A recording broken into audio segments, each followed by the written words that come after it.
All right, my friends, I am freshly post-workout, and as promised from yesterday, we're going to talk about lower body form just a little bit in today's video. So we're going to talk about your hips, your knees, your ankles, all that good stuff, what you should be thinking about as you go through exercises, any exercises. Just like yesterday, we talked about upper body, what everything should be doing pretty much in every movement that you do through life. Same thing with your lower body. You want to think about this while you're walking. You want to think about this when you squat down to grab something off the floor. You want to think about this when you're picking your babies up, when you're getting groceries out of your car, when you're stepping up onto curbs, when you're going up the stairs. Think about this through every movement that you make throughout your day. And again, just like I said yesterday, it'll feel a little bit overwhelming at first, but the more you practice this, the more it'll become second nature. The more it'll become second nature, the more you won't have to think about it. The more you'll notice, hey, I'm moving a little bit better. Okay, so a couple of things here. I'm gonna take a step back. When you're moving, you wanna make sure hip, knee, feet lined up. Okay, so let's take, for example, the squat. So when you're doing a squat, a couple of the things that I focus in on is pushing my hips back in that direction, stabilizing my knees. So I want my knees to remain in the same plane of motion right over my feet, and then getting some good flexibility, mobility through my ankles. Additionally, I'm thinking about grounding well through my feet. So I don't want my feet to be rolling in or rolling out or coming up on my toes. Majority of your weight for most exercises is going to be in your heels, okay, in your heels. So really think about grounding through your heels and getting your whole foot on the ground. Grip the ground with your toes. This is going to give you a lot more stability as you go through exercises. So let's talk about squat a little bit. So feet hip distance apart, right? Thinking about sinking down and back with my hips. Thinking about keeping my knees right over my feet, all right? So I'm gonna sink down and back, stabilize those knees right over my feet, lower down as far as I can go with my range of motion, push through my heels as I drive back up to a standing position. All right, so what it would look like if you weren't doing all these things.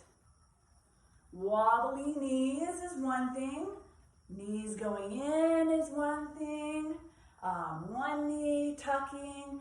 Just instability in your knees is something that I really want you to be aware of, especially with things like lunges. So lunge, we got one foot forward. Let me make a little bit of space here.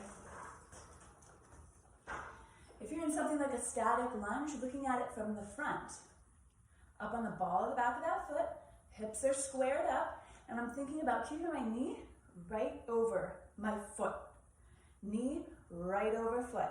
I'm upright, core strong. We're going to talk about all that stuff yesterday. And I'm lowering straight down. See how my knee stabilizes right over my foot and comes right back up. Okay, I'm not allowing it to come in as I squat. I'm not allowing it to go out and weird. I'm not allowing it to, wobble all over the place.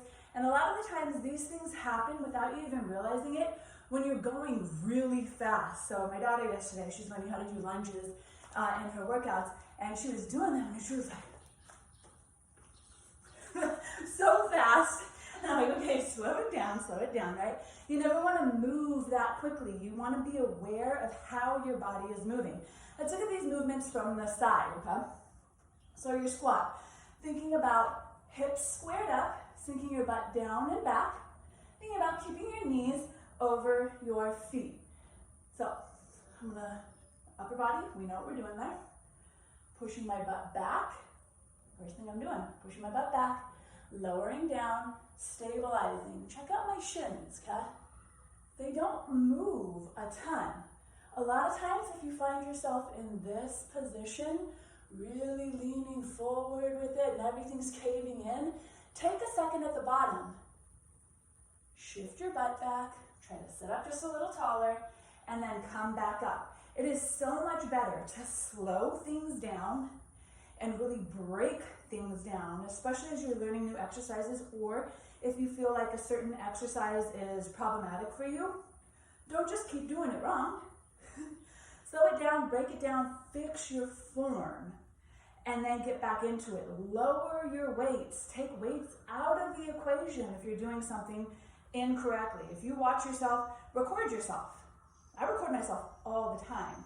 And I've been training people for years, and I still record myself all the time to double check my form, because things can get off. No matter how experienced you are, things can get off. And I see myself sometimes in videos and I'm like, what in the heck am I doing?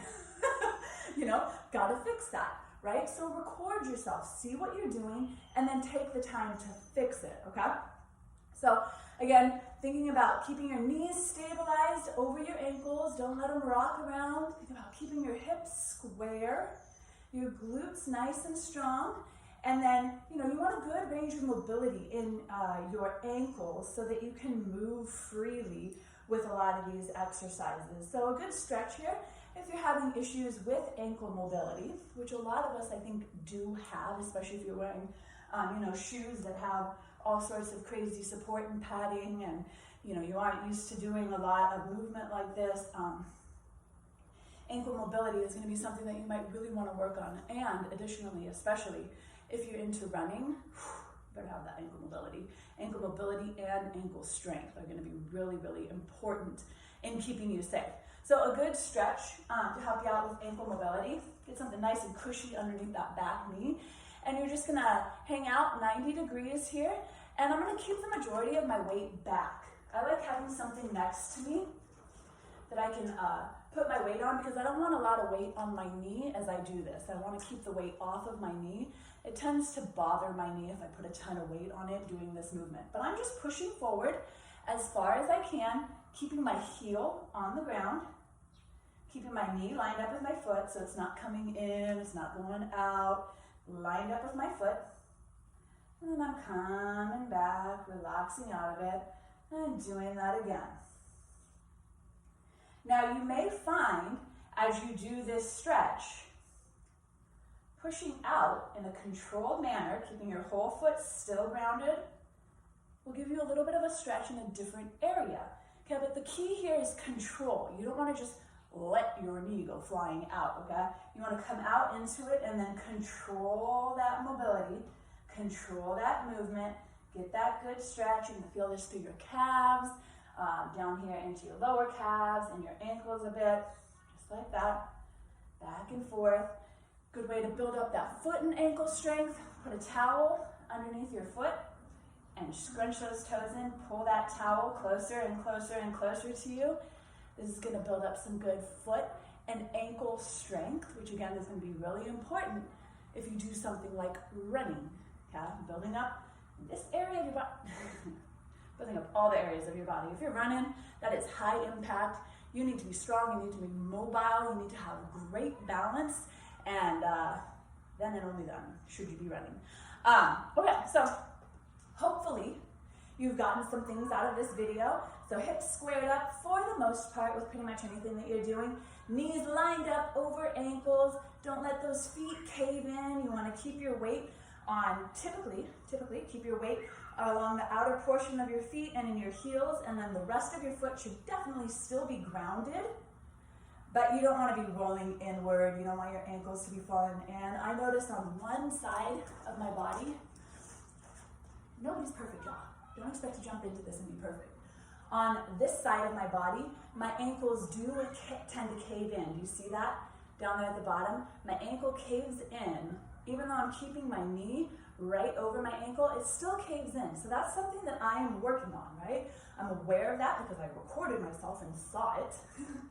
And now, as I lower down in single leg movements, I'm really focused on keeping my weight in the outer portion of my foot and really stabilizing as I lower down and come back up in any movement that I'm feeling that dysfunction in.